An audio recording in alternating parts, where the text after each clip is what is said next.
Everyone thought Terrence was just the quiet, fat kid they could bully every day, until one shove went too far and they found out what he'd really been training for all year. Terrence Mallory didn't talk much at school, not because he didn't have anything to say. He just learned it was safer to keep his mouth shut.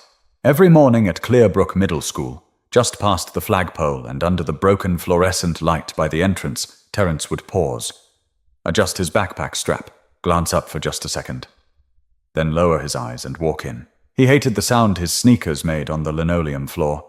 Somehow they always echoed louder than everyone else's, as if the whole hallway knew he was coming. That gave the other boys time. They called him Tank, or sometimes Tubbs, if they were feeling creative. His size made him a target, not tall, but wide. Stocky, strong-looking in a way that most kids weren't yet, but none of that mattered when you were the punchline. Today it started the same way.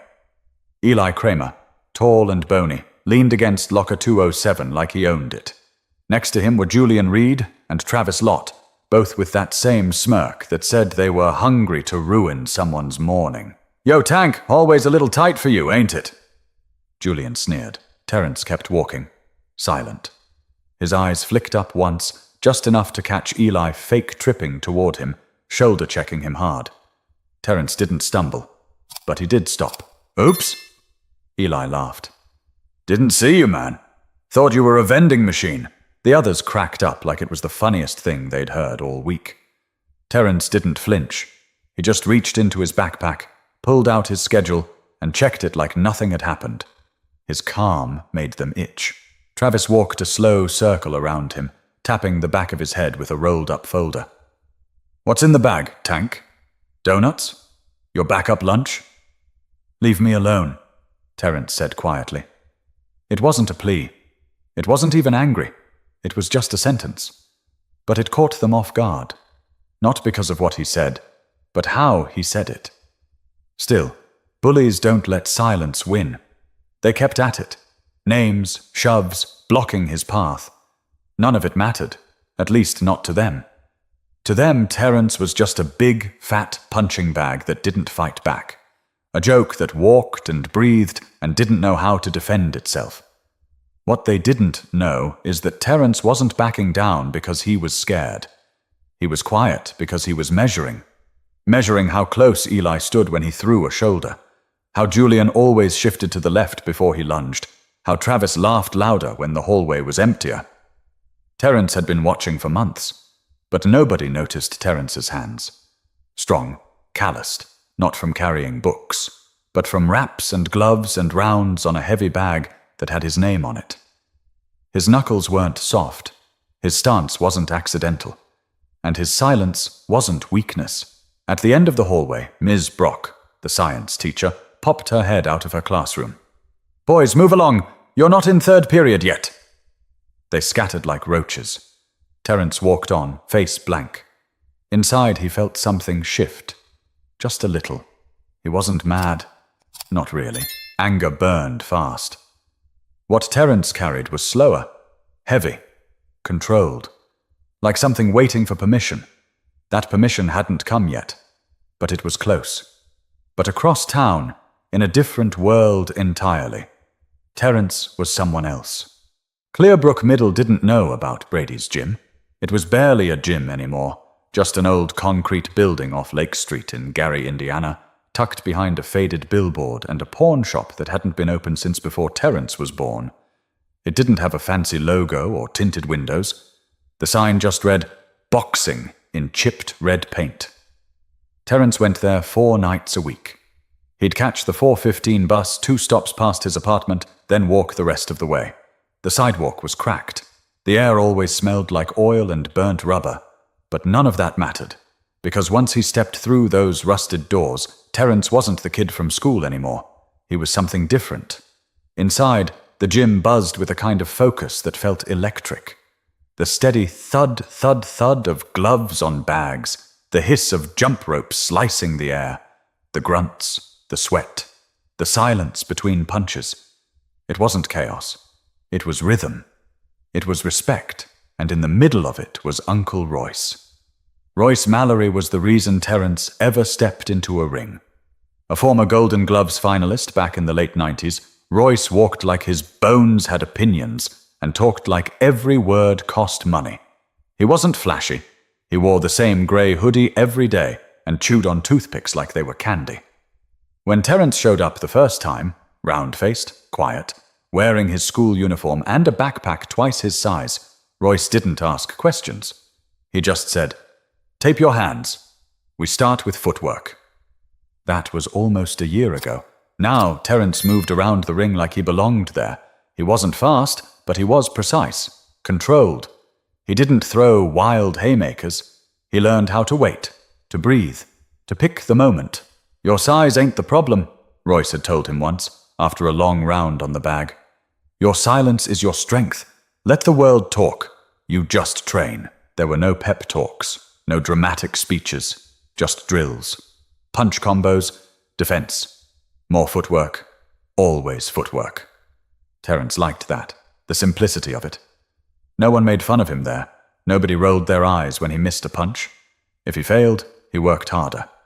If he succeeded, Royce nodded once and handed him a towel. The gym gave Terrence something school never could, a place where being strong didn't mean hurting people, and being quiet didn't mean you had nothing to say. Most nights, he stayed late, helping mop the floor, clean out the spit buckets, rewrap worn gloves. It wasn't expected, but he did it anyway. And sometimes Royce would pull up a metal chair and say, "Sit," and Terrence would sit. They didn't talk about school.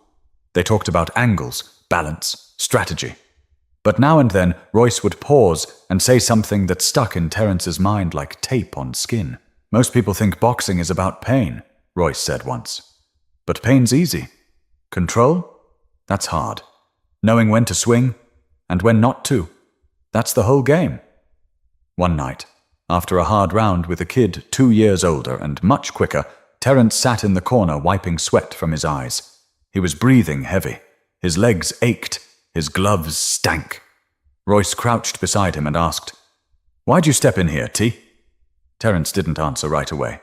He stared down at the worn canvas under his sneakers. "'Cause I was tired of feeling like I didn't belong," he said finally. "Every day they look at me like I'm nothing." Royce didn't react. He just stood up and pointed at the bag in the corner. "Then keep hitting. You don't need to prove them wrong.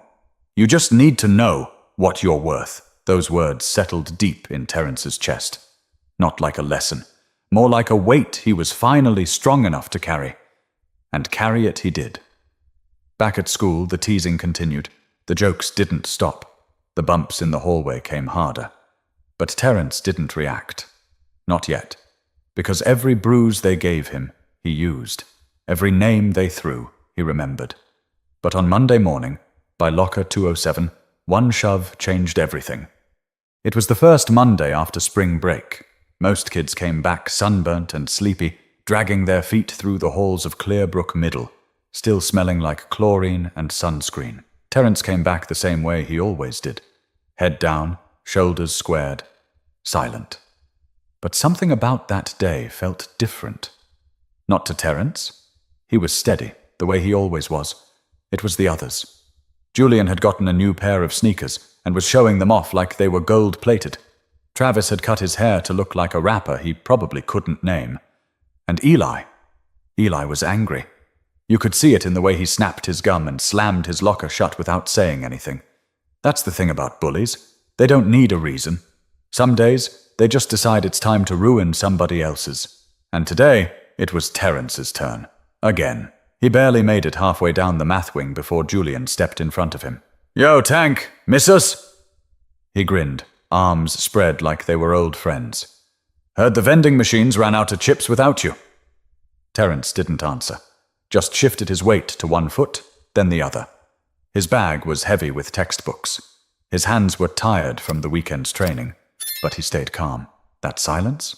It only made them itchier. "Say something," Travis said, circling him like always. "Man, you're like a statue. You even speak English." Terrence kept walking. That's when Eli stepped in from the side, too fast to dodge, and shoved him. Not playful, not a joke. Full-on two-hand shove.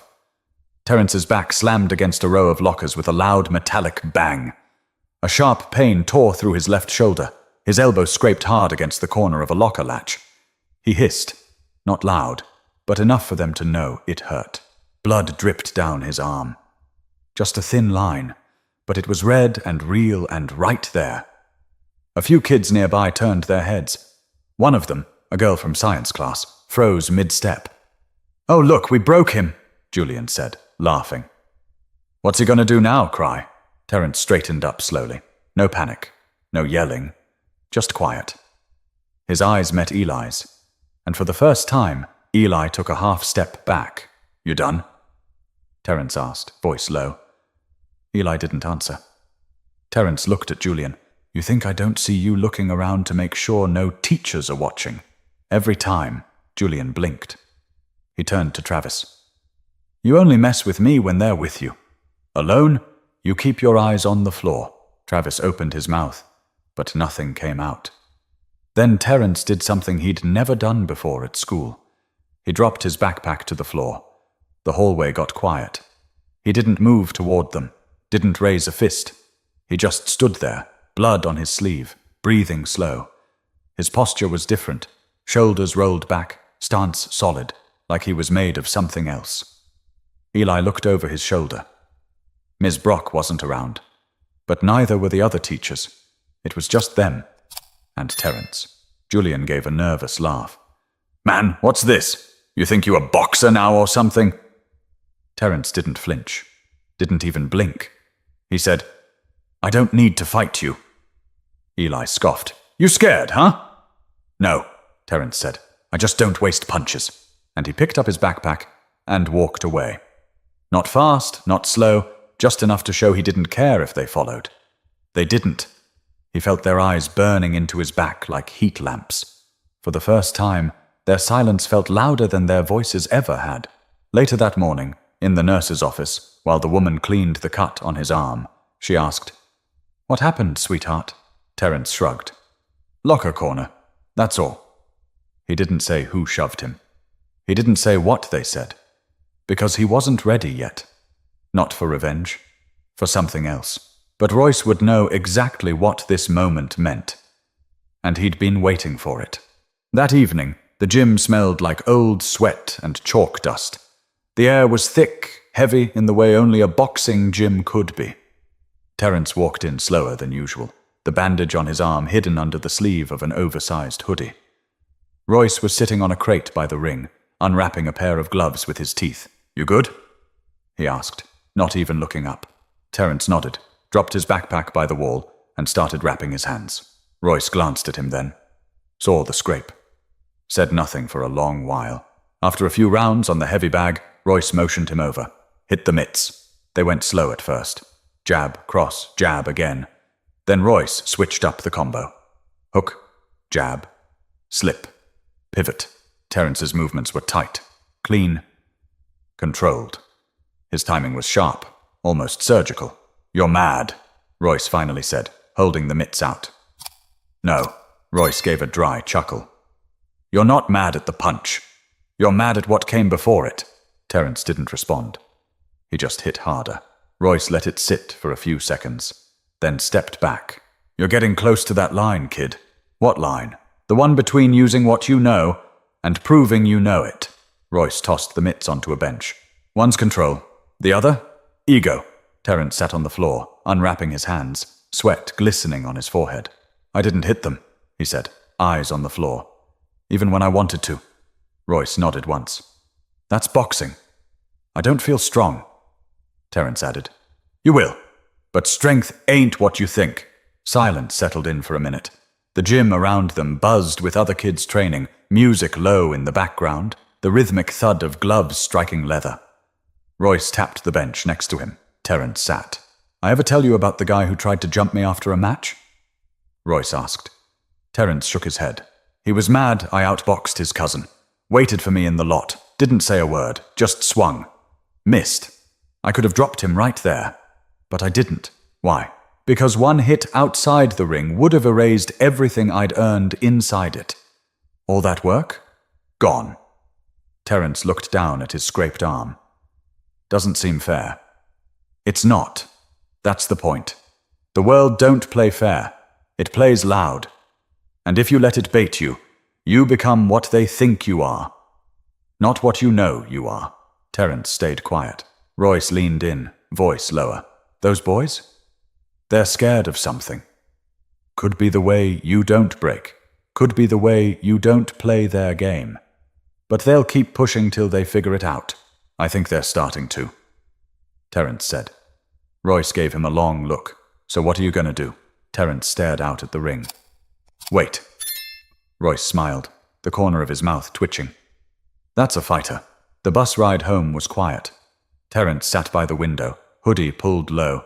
His arm throbbed under the bandage, but he didn't mind it. That pain meant something now. It wasn't just damage. It was proof. At school the next day, Terrence didn't walk any faster. He didn't wear anything different. But something had changed. And not just in him. People looked at him longer. Not just the bullies. Other kids. Teachers, too. Like they noticed something they hadn't before. In math class, when he took his seat, Julian didn't laugh. He didn't say a word. He just looked down at his phone, pretending to scroll. And Terrence? He sat straighter. When lunch came, he didn't avoid the cafeteria. He walked right in. Tray in hand, took a seat at a table near the middle, alone. A few kids glanced his way, whispering. One of them, a quiet kid from English class, gave him a nod. Terrence gave one back. No words, but something was shifting. But the calm never lasts, not when pride gets bruised and boys don't know how to handle it. Terrence was 9 the first time someone called him fat to his face. It wasn't a stranger. It wasn't even a kid. It was his mother's boyfriend, some loud man named Reggie, who always smelled like beer and car grease and liked to pretend he was the head of the house. One afternoon, Terrence reached for a second helping of spaghetti, and Reggie leaned back in his chair, puffed out his belly, and said, "Boy eats like he's feeding 2 stomachs." His mom had laughed. Not mean, just tired. That kind of tired that made her laugh at things she didn't find funny. Just to keep the peace. Terrence hadn't looked up. He didn't say anything. He just ate slower after that. But something about that night never left him. Not the words, the look, like he was a joke, like his body was something people were allowed to mock just because they could. He never forgot it. A few weeks later, Reggie left for good, and the house went quiet again. No more loud music, no more yelling behind closed doors, just his mom working long shifts at the diner, and Terrence doing homework on the couch with the TV on low in the background. That was the year his uncle moved back into town. Royce hadn't planned to stay long. But when he saw the way Terrence carried himself, eyes always on the ground, arms folded across his belly like a shield, he knew something had to change. "You ever fight before?" Royce asked one day, tossing a pair of gloves onto the couch. Terrence shook his head. "You ever wanted to?" Terrence nodded once. Royce leaned against the doorframe, arms crossed. "Then put those on." That first day at the gym, Terrence could barely keep his balance. His stance was too wide, his punches too slow. He kept apologizing for missing the pad, for sweating too much, for not being right somehow. Royce never flinched. "You got fight in you," he said. "It's just buried under what everybody else told you to believe." So they kept working, bit by bit, week after week. Terrence didn't tell his mom. Not at first. She wouldn't have stopped him. But he didn't want her to worry. Money was tight. Time was tight. And he figured it was easier to keep it between him and Royce. Eventually, she figured it out anyway. Saw the bruised knuckles, noticed the change in how he walked, less slouched, more deliberate. One night, over a bowl of microwaved soup, she asked, "You been fighting?" Terrence hesitated, then nodded. She didn't yell, just stared at him for a long time. "You winning?" "I'm learning," he said. That was the end of it. From then on, she didn't ask questions, just left dinner in the microwave on gym nights and made sure he had clean shirts in his drawer. Royce kept pushing him. Hard. There were no shortcuts, no trophies for showing up, just repetition, sweat, and silence. Terrence liked it that way. The gym didn't care how much he weighed. The bag didn't laugh. The ring didn't judge. It just waited for him to show up. And he always did. That's when he started changing. Not just in the body, but in the mind. He didn't respond to insults like he used to, didn't flinch when someone raised their voice. And at school, though the bullying didn't stop, it started to bounce off him differently, like he was watching it from a distance, analyzing it, storing it. Because Terrence had a goal now. He didn't want to be feared. He wanted to be in control. Every jab was a reminder, every duck, every pivot, every timed breath. It all built toward something greater than muscle or reflex. Discipline. That's what Royce kept drilling into him. You can have power, or you can have control. Rarely both. But the man who chooses control wins more than he loses. So when Terrence stood in that hallway with blood on his sleeve, facing 3 boys who thought they knew him, that wasn't his breaking point. It was his mark. The moment he stopped being the joke. But when power shifts, pride doesn't go quietly, and something was already brewing behind Locker 207. By Wednesday, the looks in the hallway had changed. Not all at once, not dramatic, but different enough for Terrence to notice. A few kids made space without being asked. A couple girls stopped whispering when he walked by. And Eli, Julian, and Travis? They hadn't said a word since the locker incident. But silence from them didn't feel like peace. It felt like planning. Terrence wasn't scared. He was alert. At lunch, he sat at the same table near the middle of the cafeteria. Alone. His tray had barely been touched when someone slid into the seat across from him. It was Devin Reyes, a lanky kid from math class with glasses too big for his face and a permanent pencil smudge on his palm. "Hey," Devin said, chewing a grape. "You really box?" Terrence looked up, surprised. "What? I heard Julian tell someone you train at that place off Lake Street. That true?" Terrence didn't answer right away. He didn't like rumors, didn't like attention. Devin kept going anyway. "You don't gotta lie. I think it's kinda cool. I did karate for like 2 weeks when I was 7. Quit after I broke a lamp kicking the couch." A tiny smile crept across Terrence's face. "Yeah, I train." Devin nodded like that was enough. "That why you didn't hit them back?" "'Cause you're trained?" Terrence poked at his mashed potatoes. "I didn't need to." Devin whistled low. "Man, that's something." They ate in silence for a bit. It wasn't awkward, just quiet, safe. Later that day, in gym class, the 3 boys were grouped together during dodgeball. Mr. Clay wasn't paying attention. He was messing with the speaker system near the bleachers, trying to fix his playlist. The ball was in play, but nobody cared about the game. Julian caught a ball and lobbed it hard, intentionally low, at Terrence's knees. It stung. Not enough to bruise, but enough to send a message. Terrence caught the next one. Didn't throw it. Just held it. "You mad?" Julian asked, smirking. "No," Terrence said calmly. "I just think you're trying too hard." Julian blinked. "What? You keep testing me. You want something to happen, but you don't really want to deal with it." Travis snorted. "Boy thinks he's deep now." Terrence's voice stayed level. "You hit me when I wasn't looking. You talk when teachers aren't around, but you've never stood in front of me and said anything to my face." Travis opened his mouth, but Terrence cut him off. "You 3 are loud. That's all. Loud don't scare me." A few other kids nearby were watching now, not laughing, just listening. Mr. Clay finally turned around, but the moment had already shifted. That night at the gym, Royce watched Terrence spar with a new partner, a taller kid with a quick jab and sloppy defense. Terrence didn't go hard. He paced himself, measured distance, waited for the right moment. Afterward, Royce tossed him a towel. "That head movement's sharper. You're seeing openings better." Terrence nodded. "I'm getting used to people who think speed means strength."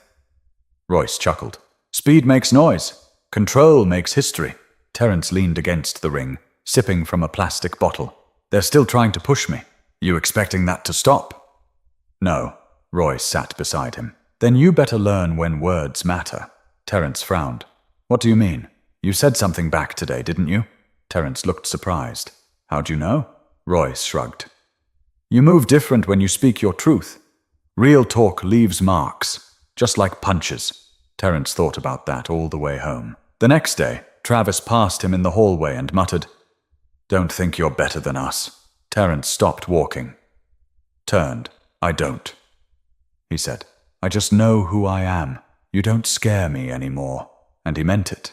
For once, he wasn't reacting. He was choosing. But pride with a bruised ego doesn't back down. It schemes. And Travis was never good at walking away clean. Friday started quiet. Too quiet. Even the hall monitors noticed the difference. The usual noise, the slams of lockers, the shouts across the hallway, the sound of sneakers skidding on tile. It all felt muted. Terrence felt it in his gut. Travis hadn't been in homeroom. Julian was unusually late to first period. Eli walked in during second, chin up, eyes forward, like he had something to prove and didn't know how to do it. Terrence kept his head down, but his mind was sharp. Something was off. Not the usual nonsense. This had weight. It wasn't until lunch that it happened.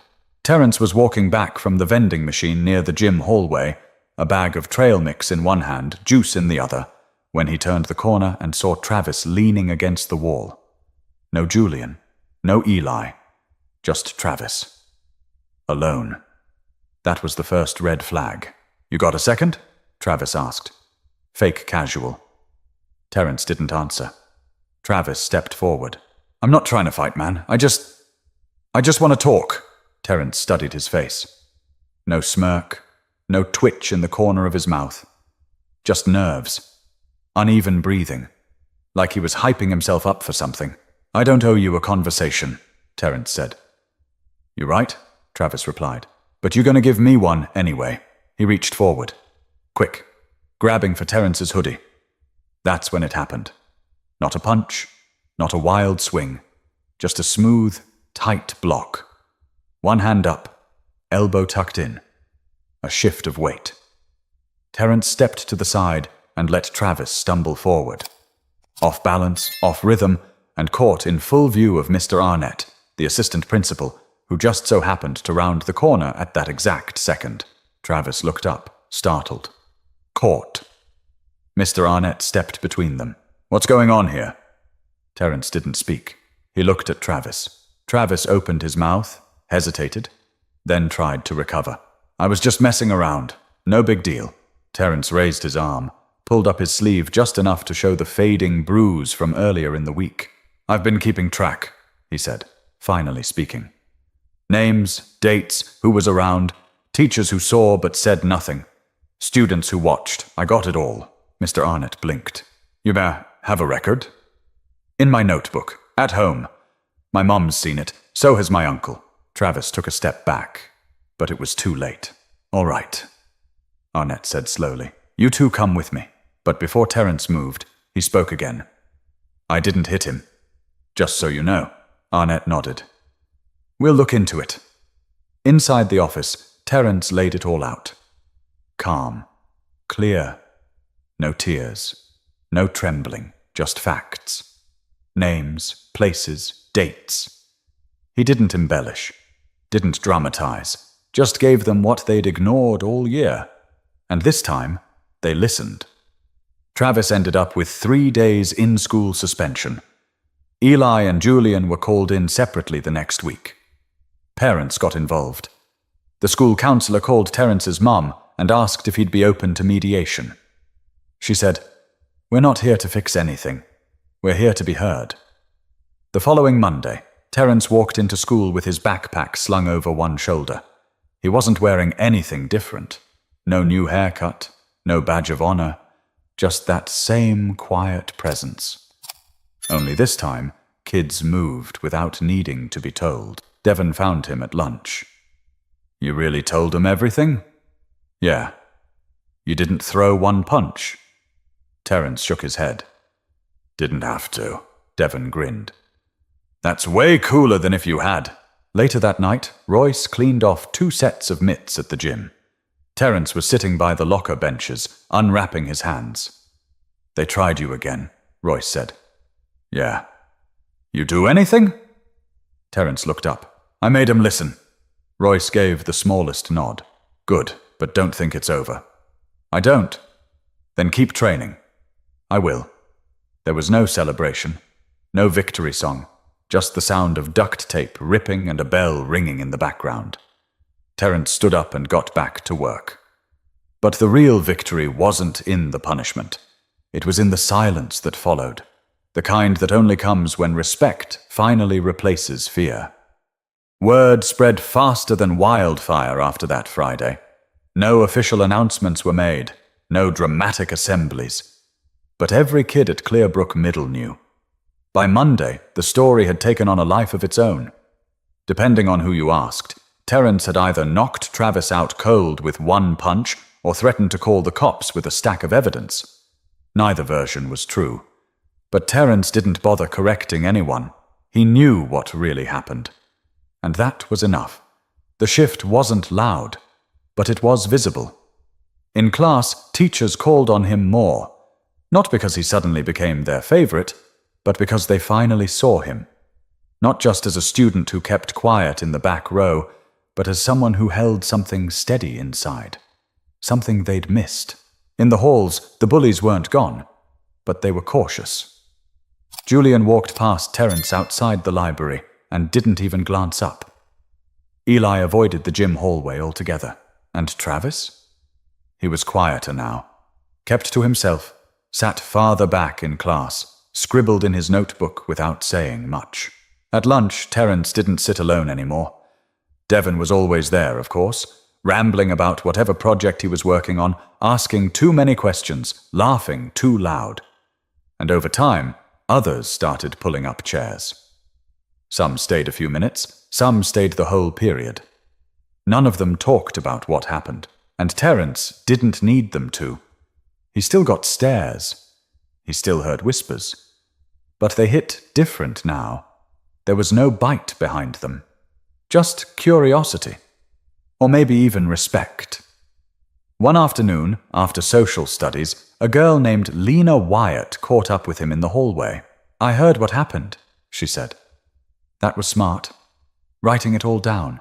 Terrence shrugged. "It helped me stay focused." She nodded. "My brother went through something like that, but he didn't say anything. He just stopped going to school." Terrence looked at her. "I almost did the same." They stood there for a moment, not saying much, just existing in a kind of shared understanding. Then Lena smiled, real soft, and said, "You're tough." He didn't grin, didn't puff up, just said, "So are you," and kept walking.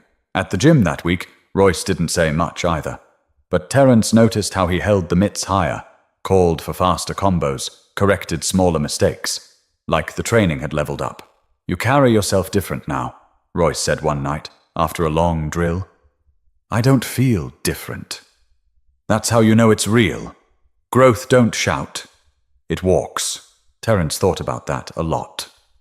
Even at home, things felt lighter. His mum smiled more when he walked in the door. She still worked too many shifts and left the lights on in the kitchen at night. But she seemed more at ease now, like something heavy had finally been lifted from her chest too. One night, she knocked on his bedroom door while he was doing homework. "I talked to the principal today," she said. Terrence looked up. "Yeah?" "She said you handled yourself with maturity, said you changed the way some of the staff see bullying now." He blinked. "I didn't do anything special." She walked over and sat on the edge of his bed. "You did more than you think. You didn't just protect yourself. You made them stop pretending they didn't see it." Terrence didn't know what to say. She reached out and smoothed his hair back like she used to when he was little. "I'm proud of you." He didn't cry. But his voice caught a little when he said, "Thanks." Back at school, the following week felt like walking through a new building. Same walls, same lockers, but different energy. Terrence still trained every evening. Still caught the bus to Brady's gym. Still swept the floor when everyone else left, because that hadn't changed. He hadn't done all this to be popular or to be feared. He'd done it to stop disappearing. And now, he was solid. He took up space. He belonged. But belonging isn't the end. It's just the start of knowing your worth. And Terrence was just beginning to understand what that really meant. A few weeks later, Terrence and Royce were the last two in the gym. The overhead lights buzzed faintly. The ring ropes sagged just a little, worn from use. A small radio played something old school near the back bench, the kind of music Royce liked. Slow drums, scratchy vocals, nothing fancy. Terrence had just finished 10 rounds on the heavy bag, sweat soaking through his shirt. He sat on the edge of the ring with a towel draped over his shoulders, breathing through his nose the way Royce taught him. Royce tossed him a water bottle. "You don't punch like a middle schooler anymore. I don't feel like one." Royce sat beside him. He rubbed his knees like he always did before saying something that mattered. "You know I never cared about medals," Royce said. "Not even when I was fighting out of state." Terrence nodded. "You told me. You just cared about how you carried yourself." "That's right." Royce looked him over. "And now I see you carry yourself like a man who knows how to fight, but don't need to." Terrence stayed quiet. "That's the goal," Royce continued. "Power's not in your fists. It's in what you choose not to do with them." Terrence looked down at his hands. The skin over his knuckles had thickened since he first stepped into the gym. The wraps left faint indentations on his wrists. They didn't look dangerous, but he knew better now. "I used to think power was about being able to hurt someone," Terrence said, "about proving I wasn't soft." Royce gave a slow nod. "Everybody thinks that at first. But then you grow. I wanted them to respect me. And now," Terrence thought about it, "I want to respect myself." Royce smiled. "Now you're talking like a real fighter." It wasn't about revenge anymore. That craving had burned out weeks ago. What Terrence felt now was something else. Bigger than payback, stronger than fear. It was balance. Knowing he didn't need to explain himself to anyone. Knowing he could walk through a room and not flinch when someone stared. Knowing he could take a punch and decide when not to return one. Later that night, Royce pulled out an old photo from his wallet. A younger version of himself, gloves slung over his shoulder, eyes focused and full of pride. "I lost this fight," he said, handing the photo to Terrence. "Got beat on points, but I walked out of that ring with my head up." "Why?" "Because I didn't swing just to swing. I waited, chose, played it smart. The judges didn't reward it, but I knew what I did." Terrence handed the photo back. "You ever regret not going harder?" "No. I regret the fights where I didn't stay calm, where I let pride run the show. Those are the ones that keep you up at night." Terrence leaned back against the ring, eyes on the ceiling. "School feels different now," he said. "It should. Some people treat me like I'm dangerous." "You are." Terrence glanced over, caught off guard. "But not in the way they think," Royce added. "You're dangerous because you've got control. And there ain't a lot of kids your age who know what to do with pain other than return it." Terrence let that settle. He thought about the hallway. The dodgeball in gym class. The empty looks in the boy's eyes when he didn't flinch. The power wasn't in the threat. It was in the choice. His mom noticed it too.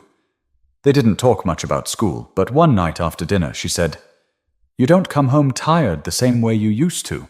"What do you mean?" "You used to look worn down, like the world had taken something from you every day. Now you look like you know what's yours." He didn't know how to respond to that, but it stayed with him. The gym would always be part of him. The bag, the footwork, the silence. But it wasn't just about boxing anymore. It was about knowing who he was, and knowing nobody got to decide that for him again. But what Terrence didn't know yet was that true strength isn't measured by who you stand up to. It's how you stand for yourself, even when nobody's watching. The next time Terrence walked the halls of Clearbrook Middle, there was no storm waiting for him. No whispers, no laughter trailing behind him, just lockers clanking shut, papers rustling, and sneakers squeaking against tile. The normal chaos of a school day. But inside, he wasn't the same. He didn't walk with his head down anymore. He didn't shrink his shoulders or take the long route to class. He moved straight down the middle of the hallway. Not like he owned it, but like he finally believed he belonged in it. Kids still watched him.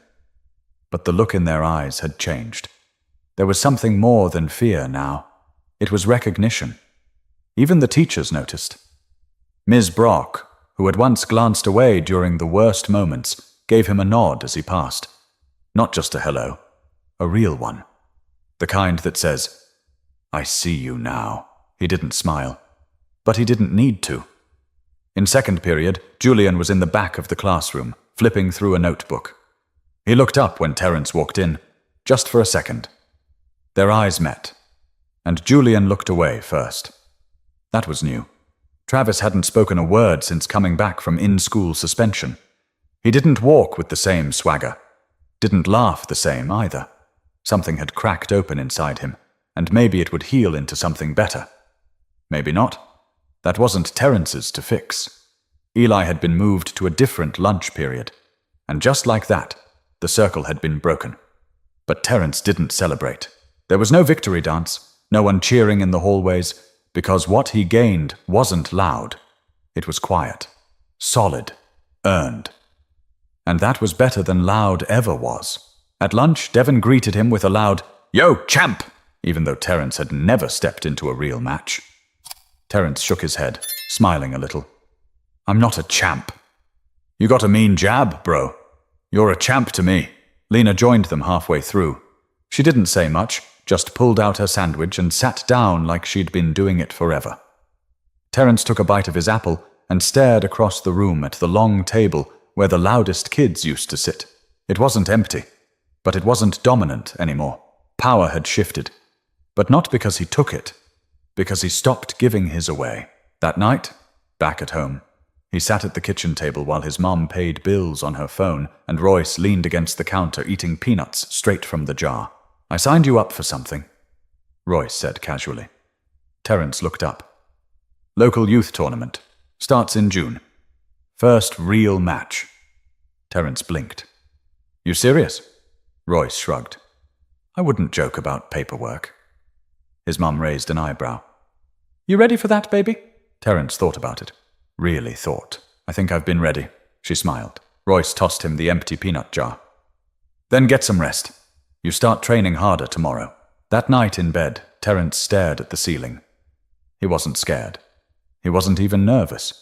He felt steady. And the thing about steady? It's the kind of strength nobody teaches you in a gym. It's the kind you build inside, the kind that doesn't come from hurting others, but from knowing how to carry your own pain without passing it on. At school the next week, he saw a smaller kid, maybe in 6th grade, being cornered near the water fountain by 2 7th graders. Nothing physical yet, just voices. Aggressive. Fake tough. Terrence didn't shout, didn't get loud. He just walked over, stood nearby, said nothing. The 2 older kids looked up, saw him, and backed off without a word. The younger boy looked up at Terrence with wide eyes. "You good?" Terrence asked. The kid nodded. Terrence gave a short nod back and walked away. Because sometimes that's enough. Being there. Being seen. Letting others know they're not alone. And that's what strength looks like. Not the hit you throw, but the space you hold. If this story moved you, or reminded you of something real, don't keep it to yourself. Share it, comment below, and hit that subscribe button. Someone out there might need this story more than you know.